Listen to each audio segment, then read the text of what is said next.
Bienvenue dans le quotidien passionnant de deux cadres supérieurs. Pierre Dupont, enseignant de français au Collège Pasteur de Gennevilliers, et John, cadre dans une multinationale. Dans cette capsule, nous allons rencontrer leur univers à travers une journée de travail. Il est 6 heures. Pierre sort du lit pour se préparer à sa journée, rejoindre son établissement situé à 1h30 de RER et 20 minutes de métro de son domicile. Au même moment, John dort encore paisiblement. 7 heures. Après avoir pris une douche froide, il paraît que ça fait du bien au mental, en plus des économies. Pierre termine son deuxième café. Une grosse journée l'attend. Au même moment, à un autre endroit de Paris, John, lui, est encore dans les bras de Morphée. Cette fois-ci, son rêve se termine au bras de Pénélope, son héroïne. 7h30. Pierre se retrouve dans son RER à côté de Robert, qu'il ne connaît pas. Mais c'est le nom inscrit sur son badge attaché à sa veste. Ils ne se parlent jamais. Une musique de jazz permet à John de sortir progressivement de son sommeil. L'odeur d'un cappuccino qui coule commence à se faire sentir. L'atmosphère est apaisante et réconfortante. 8h50. Pierre arrive enfin dans son établissement. Aujourd'hui, ses cours commencent à 9h. Il n'oublie jamais de passer dans la salle des profs pour dire bonjour à ses collègues, mais surtout boire son 3e café, avant de rentrer dans l'arène. À la même heure, John, encore en peignoir, boit son cappuccino sans sucre. Il consulte ses mails sur sa tablette iPad, tout en lisant la presse du jour, rubrique Bourse. Son premier rendez-vous est à 9h30. 9h. Pierre se présente devant sa classe de 4-4. Il sait déjà que sa journée a mal commencé. Une bagarre éclate devant sa salle entre deux élèves. Le temps de les séparer, de prendre quelques coups et d'appeler la CPE, le cours commence sous tension. À la même heure, John est sur son home trainer Elite Novo Force. La compatibilité avec des plateformes d'entraînement telles que My e-Training se révèle particulièrement simple pour une séance de 30 minutes. Cette fois-ci, il ne fera pas le col du Galibier, mais une petite séance de fractionné. Comme il dit, ça lui donne la pêche pour le reste de la journée. 10h, heure de la récréation pour les élèves et de l'écriture du rapport d'incident pour Pierre, son 4e depuis le début de l'année. Certains collègues passent la tête dans sa classe pour prendre de ses nouvelles.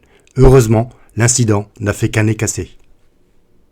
Ça fait 30 minutes que John est en rendez-vous téléphonique avec Rodolphe, le directeur financier d'une société avec laquelle sa boîte est en affaires.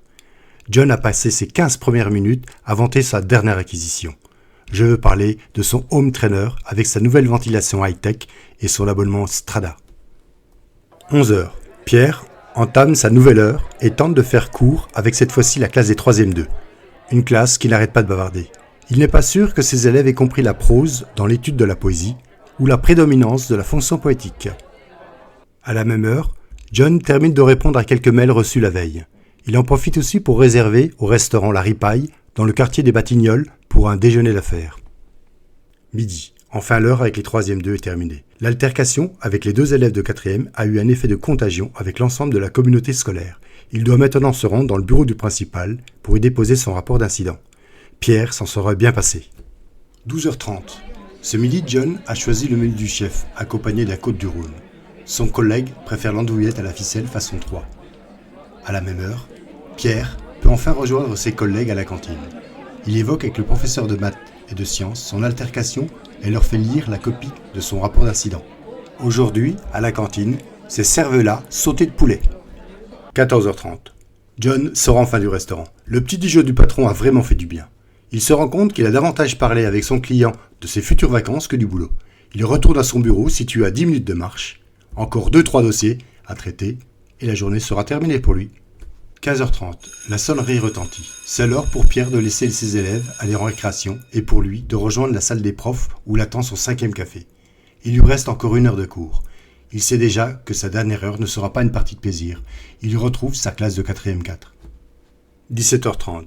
John a l'habitude de terminer sa journée par un débrief avec l'ensemble de ses collaborateurs avant de se retrouver, comme tous les jeudis, chez Tony pour un apéro entre collègues et amis. C'est sûr, l'apéro risque de se prolonger à une heure déraisonnable. 17h.